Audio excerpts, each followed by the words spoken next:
Hello aspirants, welcome to my YouTube channel study with Joydeep. आप सभी का मेरे यूट्यूब पर चैनल स्टडी विद जॉयदीप में बहुत बहुत स्वागत है। आज है 26 जनवरी यानी कि 26 जनवरी यानी कि है रिपब्लिक डे। तो सबसे पहले तो आप सभी को रिपब्लिक डे की बहुत बहुत शुभकामनाएं। हम गॉड से यही प्रे करते हैं कि हमारा जो प्यारा भारत देश है वहाँ से करप्शन एकदम एकदम एकदम ज़ीरो हो जाए, नील हो जाए। अभी टाइम लगेगा बट हो जाएगा। जो जातिवाद है, जो धार्मिक, जो धर्म से रिलेटेड जितनी भी बुराइयां हैं वो सभी ख़त्म हो जाए। जो हमारे यहाँ जो वुमेंस से रिलेटेड जो भी क्राइम्स है, क्राइम रेट जीरो हो जाए। तो ऐसे हम लोग प्रार्थना करते हैं, देखिए क्या होता है फिर आगे। वैसे ये सब तो इतनी जल्दी ख़त्म होगा नहीं, करप्शन भी रहेगा अभी। फिर भी हम लोग को एक पॉजिटिव अप्रोच लेकर चलते हैं कि हाँ भाई, जल्द से जल्दी ख़त्म हो जाएगा। तो चलिए आज का वीडियो शुरू करते हैं। आज हम लोग पढ़ेंगे क्लास 6 एनसीईआरटी हिस्ट्री, नए साम्राज्य एवं राज्य, यूनिट 10, चैप्टर नंबर 10 पढ़ेंगे, न्यू एम्पायर्स एंड किंगडम्स। देखिए इस चैप्टर में हम लोग पढ़ेंगे प्रशस्ति के बारे में, पढ़ेंगे। फिर पढ़ेंगे हम लोग समुद्रगुप्त के बारे में। ठीक है, कुछ साउथ इंडिया के भी कुछ राज्यों के बारे में हम लोग आज पढ़ने जा रहे हैं। तो चलिए देखते हैं। पहले आता है प्रशस्ति। प्रशस्ति किसे कहते हैं? किसी भी व्यक्ति या फिर वस्तु की प्रशंसा में लिखा गया ग्रंथ प्रशस्ति कहलाता है। जब भी हम किसी व्यक्ति, जैसे जो गुप्त एरा था या फिर जो सातवाहन राजवंश था या फिर जो उत्तर वैदिक का लेटर वैदिक एरा में जितने भी राजवंश हुए हैं, उनके यहाँ के दरबारी कवि या फिर कोई भी जो उनके प्रशंसा में ग्रंथ लिखते थे उन्हीं को कहते थे प्रशस्ति। किसी की प्रशंसा में लिखे गए ग्रंथ तो बहुत मोटा होता है, मतलब एकदम बहुत ही ज़्यादा प्रशंसा करना, ठीक है, इसे प्रशस्ति कहते हैं। किसी भी व्यक्ति या फिर वस्तु की प्रशंसा में लिखा गया ग्रंथ प्रशस्ति कहलाता है। प्रशस्ति वंश के बारे में बताती है। इसका प्रयोग राजा या बड़े प्रधान द्वारा किया जाता था। यह अपने आत्मसम्मान में बड़े बड़े प्रशस्तियाँ लिखवाते थे। इतनी मोटी मोटी ग्रंथ एकदम, ठीक है, 1000-1200 पन्ने का। तो ऐसे ही इसे प्रशस्ति कहते हैं। और जो प्रशस्तियों का जो इम्पोर्टेंस है वो गुप्त काल में बहुत ज़्यादा बढ़ गया था। ठीक है, तो प्रशस्ति किसे कहते हैं? किसी भी व्यक्ति या फिर वस्तु की प्रशंसा, प्रेज, किसी भी व्यक्ति या फिर वस्तु की प्रशंसा में लिखा गया ग्रंथ प्रशस्ति कहलाता है। यहाँ पर कुछ प्रशस्तियों का हमने उदाहरण दिया है, जैसे नासिक प्रशस्ति, सातवाहन राजवंश का इन्होंने जो है नासिक प्रशस्ति में प्रेज यानी कि प्रशंसा किया गया है। प्रयाग प्रशस्ति समुद्रगुप्त के बारे में बताया गया है, उनकी प्रशंसा किया गया है। वेल्लीकुदी शिलालेख पांड्य राजवंश के बारे में प्रशंसा किया गया है इसमें। देवपाड़ा प्रशस्ति सेन राजवंश के बारे में इसमें प्रशंसा किया गया है। आगे देखते हैं हम लोग समुद्रगुप्त के बारे में। देखिए समुद्रगुप्त को हम भारत का नेपोलियन भी कहते हैं। वे एक महान सम्राट थे गुप्त राजवंश का। समुद्रगुप्त के बारे में हमें कैसे पता चलता है? देखिए समुद्रगुप्त के बारे में हमें इलाहाबाद में अशोक के स्तंभ पर खुदे अभिलेख से पता चलता है। तो यहाँ से क्वेश्चन बन गया। देखिए क्वेश्चन पूछा जा सकता है कि समुद्रगुप्त के बारे में हमें पता चलता है, फिर आपको 4 ऑप्शंस दे दिए जाएंगे। उसमें से एक ऑप्शन रहेगा इलाहाबाद में अशोक स्तंभ पर खुदे हुए अभिलेख से पता चलता है, तो वही ऑप्शन करेक्ट होगा। तो समुद्रगुप्त के बारे में हमें इलाहाबाद में अशोक स्तंभ पर खुदे अभिलेख से पता चलता है। अब इसकी रचना किसने किया था? इसकी रचना किया था समुद्रगुप्त के दरबारी कवि और उनके मित्र हरिसेन ने। ये इंपॉर्टेंट है, ये पूछा जाता है यूपीएससी में। आपको जो कवियों के नाम दे दिए जाएंगे, जैसे कालिदास हो गए, हरिसेन जी हो गए, उसके बाद आपको मिलान करने के लिए बोला जाएगा कि बताइए इनका संबंध किस राजवंश से है या फिर इनका संबंध किस राजा से है। ठीक है, तो हरिसेन का संबंध समुद्रगुप्त से है। हरिसेन समुद्रगुप्त के दरबारी कवि थे, मतलब उनके दरबार में रहते थे। उनके कोर्ट में जो हरिसेन है वे रहते थे। उन्होंने ही जो प्रयाग प्रशस्ति है उसकी रचना किया है। अब ये देखिए काव्य के रूप में है। यहाँ भी प्रश्न पूछा जा सकता है कि समुद्रगुप्त के बारे में हमें इलाहाबाद में अशोक स्तंभ पर खुदे हुए एक अभिलेख से पता चलता है। इसका रूप क्या है? आपको दे देगा गद्य के रूप में या फिर काव्य के रूप में या फिर दोनों रूप में या फिर इनमें से कोई नहीं। तो आपको जो करेक्ट आंसर है वो है काव्य के रूप में है। गुप्त काल में प्रशस्तियों का महत्व बहुत ही ज़्यादा बढ़ गया था। अब है समुद्रगुप्त के विजय अभियान। ये भी बहुत इंपॉर्टेंट है। देखिए दक्षिणापथ, यानी कि दक्षिणापथ का क्या मतलब था? हमने पिछले ही चैप्टर में पढ़ा हुआ है कि दक्षिणापथ का मतलब दक्षिण की ओर जाने वाले मार्ग से है। ठीक है, तो दक्षिणापथ के 12 शासक समुद्रगुप्त के सामने आत्मसमर्पण कर दिया। समुद्रगुप्त ने उन्हें शासन करने की अनुमति दे दी। देखिए समुद्रगुप्त या फिर जितने भी नॉर्थ इंडिया के जितने भी राजा हुए हैं, उनके लिए साउथ इंडिया को कंट्रोल करना बहुत ही ज़्यादा मुश्किल होता था उस टाइम में। ठीक है, तो इसीलिए क्या होता था, जैसे समुद्रगुप्त ने पॉलिसी अपनाया कि दक्षिण के राज्यों को तो जीत लिया, परंतु उनके दक्षिण के राज्यों के जो भी राजा थे उनको उसका जो राज्य था उनको फिर वापस कर दिया गया।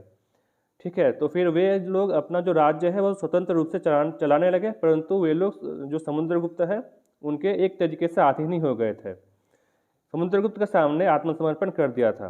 ठीक है, तो दक्षिणापथ यानी कि दक्षिण की ओर जाने वाले मार्ग के 12 शासक समुद्रगुप्त के सामने आत्मसमर्पण किया था।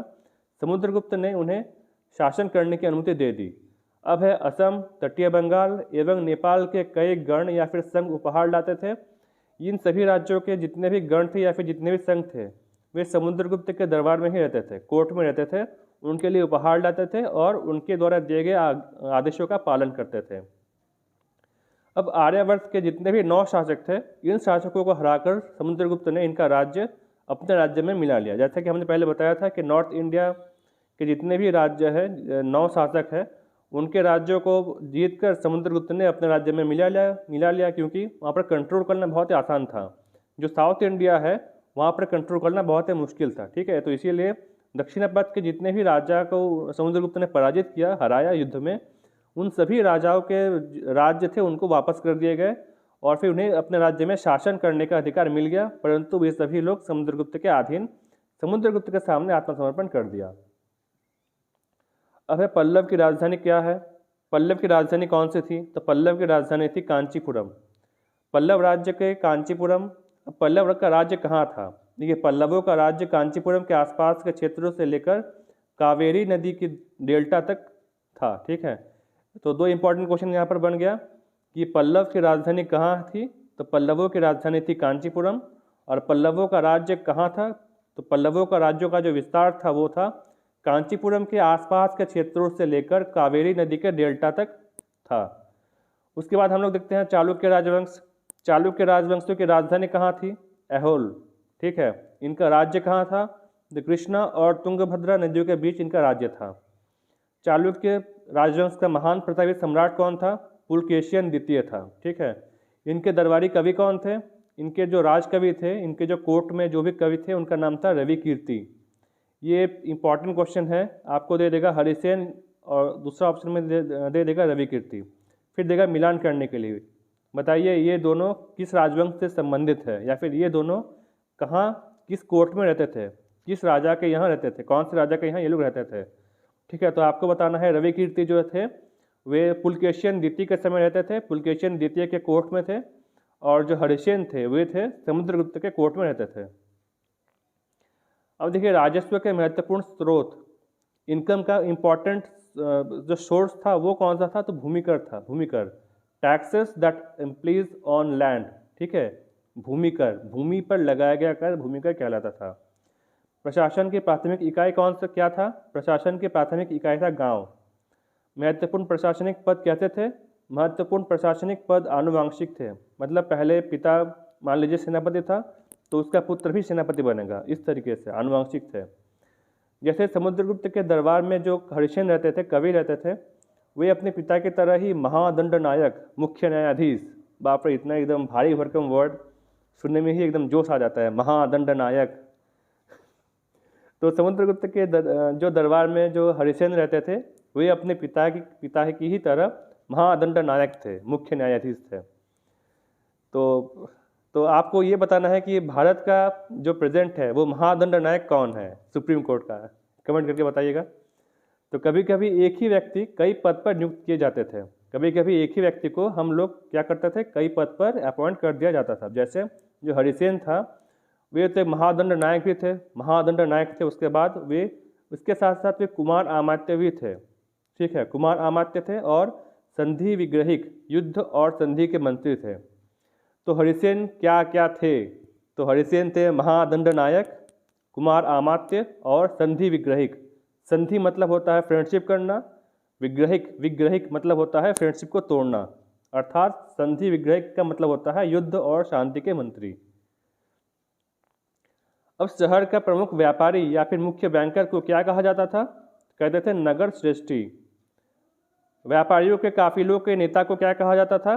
कहा जाता था आर्थवाह। प्रथम कुलिक और मुख्य शिल्पकार भी थे।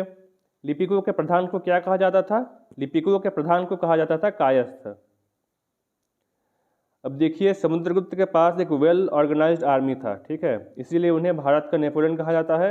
उन्होंने गुप्त राजवंश से बहुत ही ज़्यादा विस्तार किया था। सेना नायकों को, मतलब जो आर्मी चीफ होता था सेना नायकों को नियमित वेतन नहीं दिया जाता था, ये ध्यान रखने योग्य बात है।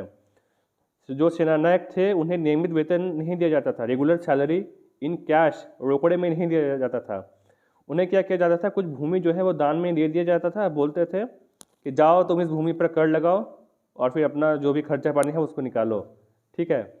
तो सेना नायकों को नियमित वेतन नहीं दिया जाता था।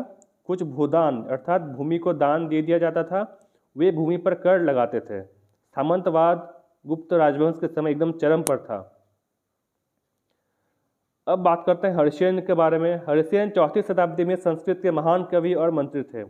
वे समुद्रगुप्त के राजसभा में रहते थे, ठीक है। 345 ईस्वी में उन्होंने रचना किया था प्रयाग प्रशस्ति। प्रयाग प्रशस्ति अर्थात समुद्रगुप्त के प्रशंसा में लिखे गए ग्रंथ को हम लोग प्रशस्ति कहते हैं। तो प्रयाग प्रशस्ति की रचना इन्होंने किया था। अब प्रयाग प्रशस्ति क्या है इसके बारे में थोड़ा कन्फ्यूज़न है, शायद ये शिलालेख भी हो सकता है या कोई ग्रंथ भी हो सकता है, इसे थोड़ा देखना पड़ेगा। तो हरिसेन कौन थे? हरिसेन थे संस्कृत के कवि प्लस मंत्री प्लस महादंड नायक प्लस कुमार अमात्य, और क्या थे? और थे संधि विग्रहिक, ठीक है। और ये किनके कोर्ट में रहते थे? ये रहते थे समुद्रगुप्त के राजसभा में, समुद्रगुप्त के कोर्ट में। तो आज के लिए बस इतना ही। Thank you, be healthy, stay positive, always care your parents and please do subscribe my YouTube channel study with Joydeep, ठीक है। Thank you. और हाँ भाई, always wear mask and use sanitiser.